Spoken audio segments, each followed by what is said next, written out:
Hey there, guys. Just reaching out to you. It's Veronica. I'm the Healthy Life Coach.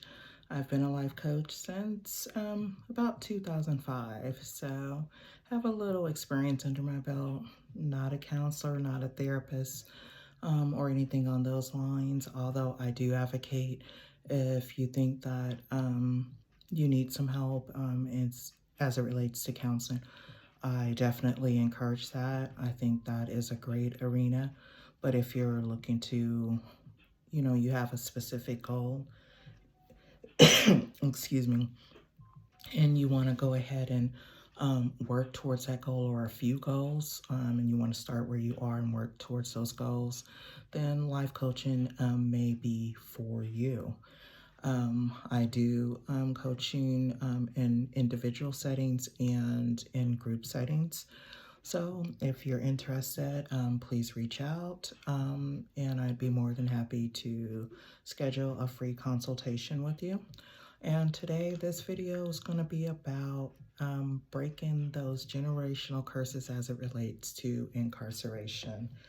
And that could either be loved ones, whether they're family, non-family, juveniles, all the way through adulthood.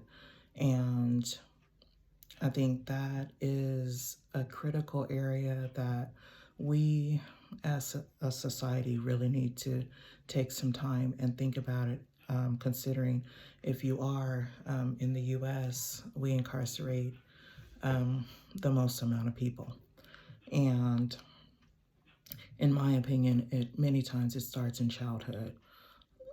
With that being said, I think as parents, or if you're raising, siblings, or you're raising nieces or granddaughters, grandsons, and so on, I think as parents, we need to model good behavior, and we need to encourage communication, and that's open communication. Although it may be uncomfortable topics that kids want to talk to you about, we have to create that safe space, because when it's not a safe space at home, or a kid doesn't know a safe space to reach out to, that's where things like gangs, things in the sex trafficking world and so on may come into play. Also, we need to observe. We need to observe behaviors. I know we've gotten away from the lifestyle or a society of, oh, that's not my child, or, that's the neighbor's kid. But what you fail to realize is that when these people, if they start off as kids going to jail, or adults going to jail, and they do get released, guess what? They're coming back to society. And if we don't invest now, then we're going to pay later. That's my opinion. I, appreciate your comments. All that I ask is that you be respectful. I don't ask anything less than respect. Whatever you do, your comments, concerns, or questions, just keep it respectful. And then as adults, or even young adults, when we're choosing those mates, I think we need to choose those more wisely. As they say, the fruit doesn't fall far from the tree. So with that being said, when you're meeting and dating and so on, you want to, look at the family. You want to look at where this person, got their morals or lack thereof. Because again, the fruit doesn't fall far from the tree. So, when you're dating and so on, I encourage you to take your time, really get to know the person, get to know the family. Don't rush. I know we live in a society where, the hookups and all that is okay. I don't know what your spiritual beliefs are, but according to the Bible, that's not okay.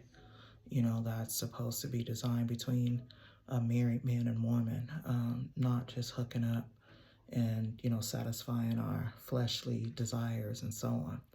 I'm not a preacher, but I do have, some spiritual grounding, and, that is my faith. And again, these are my opinions. So you may differ. But from what I found out, if you go into something right, it usually, ends out upright. If you go into it wrong, it ends wrong. That's just been my experience, and the different videos I make, it's either from personal experience or it's from things that have been shared with me or something that I've actually learned maybe in a classroom setting. So it's usually not just something that I just pull out of the sky. So with that being said, um, like I said, you really want to, as they say, look deep before you leap. I think that was Judge Maybelline that said that. Um, so you want to choose wisely, when you're choosing your mates. And I know in society, there's a lot of pressure on females. Oh, if you don't have a man, there's something wrong with you. Or a lot of times women, young females, we have a hard time asking or demanding, number one, the respect that we deserve. And sometimes we're not taught early on in life what to expect in a relationship. So if you're not having these open conversations with your children or, your young adults before they get to, a dating age and so on, then they're having to kind of wing it. And so if your young daughter or niece and so on is meeting a young man and, they're maybe on the young man's mind is just sex, guess what? She's going to think, oh, well, maybe this is what comes along with this. I don't know. Maybe I'm supposed to, wait until I get married or take my time. Many times that's how, things really go the wrong way. Then you can, end up with those situations of, young parents and then turn into single parents. Then, there's the issue of finances. And then sometimes, with the lack of education, you end up making choices that, can really impact your life. So again, as parents, we need to, be open-minded, provide that safe space, encourage communication, and that may look like, making it a point to try to have dinner as many times as possible together and, encourage communication. Meal times are great times to have, open communication, and you'll be surprised at some of the things over a good meal that young people might be open to talking about. And even, young adults, you may be dating someone that maybe has a past, maybe has a substance abuse issue. When you look deeper, many times this has to do with unresolved trauma that people have, endured during their childhood. And because, it was never resolved or they didn't feel comfortable talking about it, or they were told, oh, just man up, and they stuff things down, and then, they go to the streets for answers, and many times the streets ends up to jails and prisons or worse. So again, utilize those meal times to really take time to, go deep, go, below the surface. And education. I think my motto, because I'm 52, I'm still in school. I believe every day, and my kids even encourage me, every day I can learn something new. It doesn't always have to be in a classroom setting. I can learn, from, anyone, just by observing. But I do believe you don't have to, necessarily go on the route for, a degree. If you have a passion about something, whether it's just, going to the library and checking out books and reading up more on that, you can utilize the internet. Or, better yet, enroll in some classes, speak to a counselor, or go and speak to someone that's in that field to help guide you and mentor you to, go deeper in the field that you may be interested in. And why I touch on education, because many times education or lack thereof is the reason why sometimes parents make, poor decisions that have lasting effects on children, or they model poor, behavior, because when you know better, you do better. So I highly encourage education at all ages and all levels. Positive mindset. As I spoke on, sometimes lack of education, lack of finances, sometimes insufficient housing, insufficient food. No matter what the issues you are facing, approach them with a positive mindset. For example, yeah, you may not make the most amount of money, or you may not have a lot of money, but instead of saying, "Oh, I'm broke, I'm gonna be broke before I even get my check, and I'll be broke as soon as I," maybe turn that around. I'm grateful for this, and I'm gonna work on different ways on living within my means, and I'm gonna learn to budget and do what I need to do to get me to the next level. But I'm not going to model poor behavior, like maybe, um, selling drugs, or, maybe some women or men may sleep with people to, get money, or, someone you're not interested in, but because they're asking you out on a date, you take that as a free meal, or maybe even have them take, your kids out too. Don't model those behaviors. Keep a positive mindset, and remind, young people that, yeah, you may not be rich in material things, but, you're rich in love. Everyone has a purpose here on earth, and foster that environment where they feel love, they feel the openness to be able to express themselves. The other thing, major, which leads to incarceration, in my opinion, is finances. Again, lack of finances. And I, correlate that many times to, education, and, lack of education, and, not having the environment that fosters, encouraging ways, encouraging positive moves. And what I mean by positive moves, again, going back to education, or that may mean, okay, yes, I may have, had a job where, I made six figures, but right now I'm laid off, or they've, cut back hours and so on. But don't be too proud to take an honest job that will, help provide for your family, opposed to taking a shortcut that could lead to a fast track to a jail or a prison. On that note, I, encourage, support for those that have, the loved ones that have ended up in jail or prison. You can still make a difference and an impact. Many times, they say someone goes to jail or prison, oh, out of sight, out of mind. Oh, they deserve that. Oh, they keep doing this and that.